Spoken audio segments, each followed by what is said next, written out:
बात उन दिनों की है जब कोविड-19 का कहर शुरू होने ही वाला था तथा लॉकडाउन लगने वाला था। दिया अपने घर से दूर दूसरे जिले में इंजीनियरिंग की पढ़ाई कर रही थी। उसे लगा अगर कोविड-19 ज्यादा बढ़ा तो घर जाना मुश्किल हो जाएगा। उसने तुरंत घर वालों को फोन किया और मौजूदा स्थिति बताई। घर वालों ने उसे तुरंत घर आने को कहा। दिया ने घर जाने को ट्रेन का टिकट रिजर्व करवाया और घर जाने की तैयारी करने लगी। दिया को घर पहुंचने के लिए 1 रात और आधे दिन का सफर ट्रेन में ही तय करना था। दिया ट्रेन में बैठ चुकी थी।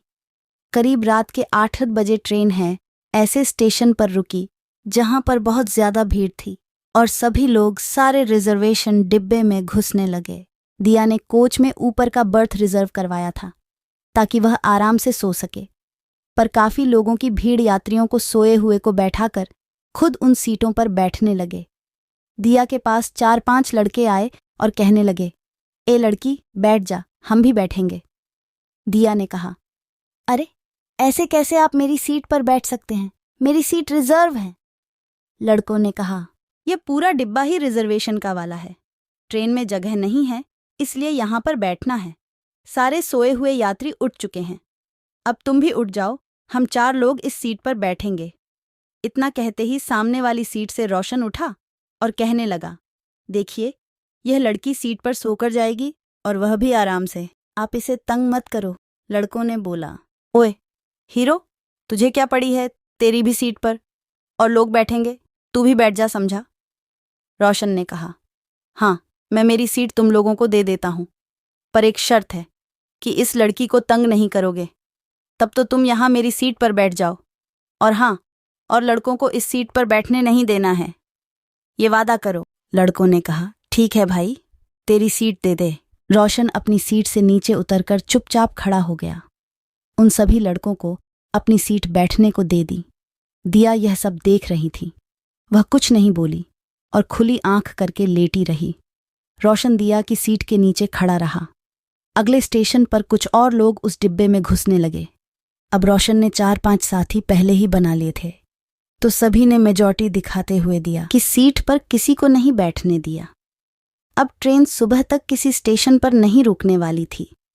करीब रात को 1:30 बजे दिया कि नींद खुली तो देखा रोशन उसकी सीट के सहारे नींद की झपकी ले रहा था। कभी कभी तो गिरते गिरते बचा था। दिया ने रोशन को देखा तो उसका मन रोशन की हमदर्दी का कायल हो गया। दिया ने सोचा कि ना तो ये मुझे जानता है और ना ही मुझसे इसने बात करने की कोशिश की, ना ही इम्प्रेस करने की कोशिश की, और खुद तकलीफ सहकर एक अनजान लड़की के लिए इतने लोगों से लड़ रहा है। दिया को रोशन की छवि ने पूरी तरह से कायल कर दिया था। दिया को नींद नहीं आ रही थी तो फिर खुली आंखों से रोशन को देखती रही। रोशन नींद में झपकियां ले रहा था।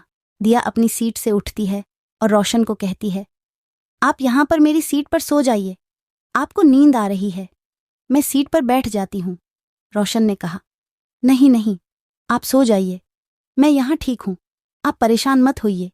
दिया ने कहा, अरे आप ऊपर आ जाइए, इसमें कोई परेशानी मुझे नहीं होने वाली, आप आराम से कुछ देर सो जाइए। दिया ने जिद करके रोशन को अपनी सीट पर सोने दिया। सामने वाली सीट पर बैठे 4 लड़कों में से एक को नींद नहीं आ रही थी और वह सब देख रहा था। उसने दिया से कहा, मैडम मैं आपसे कुछ पूछना चाहता हूं, आप नाराज तो नहीं होंगी? दिया का दिल खुश था तो उसने कहा, हाँ पूछो, क्या पूछना चाहते हैं? लड़के ने पूछा, क्या आप इस लड़के को जानती हैं?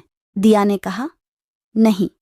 उस लड़के ने कहा, मैडम इस लड़के ने आपकी मदद करने के लिए कितनी तकलीफ सही है और जाहिर है आपको भी ये नहीं जानता होगा। धन्य है इस भाई को जो अनजान लड़की के लिए इतनी परेशानी झेल रहा है। सोचो, जो लड़की इसकी जिंदगी में आएगी वह तो जन्नत तक पहुंच ही गई समझो।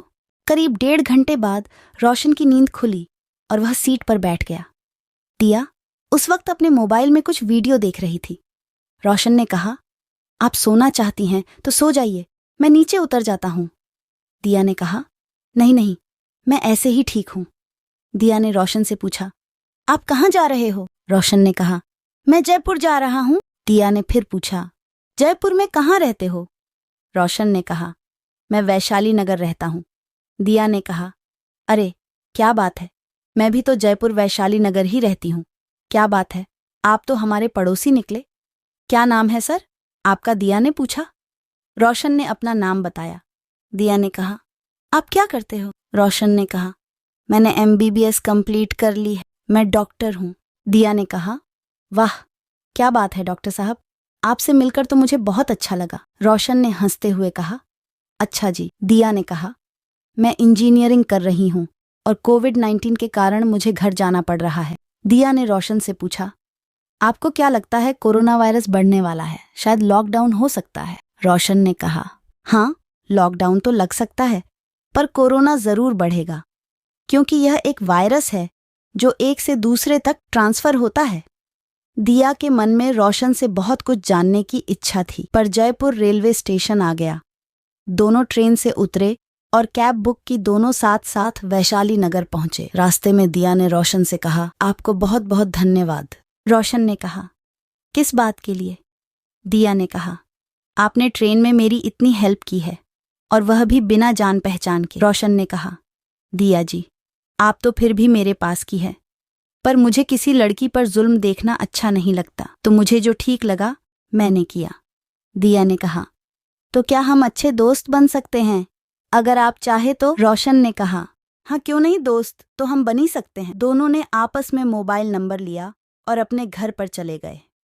लॉकडाउन की घोषणा हो चुकी थी, सभी लोग अपने अपने घरों में सुरक्षित थे। कुछ दिनों बाद रोशन ने अपना मोबाइल उठाया तो देखा व्हाट्सएप पर दिया के कुछ भेजे हुए गुड मॉर्निंग विशेज कोट्स थे। रोशन ने उन कोट्स को देखा और गुड मॉर्निंग विश की। दिया रोज रोशन को कुछ मैसेज भेजने लगी। एक दिन दिया ने रोशन को कॉल किया और पारिवारिक हालचाल पूछने लगी। दिया अब धीरे धीरे रोशन को सप्ताह में 3-4 बार कॉल करने लगी। रोशन को भी दिया से बात करके अच्छा लगने लगा। दोनों आपस में मोबाइल पर कॉल कर रहे थे।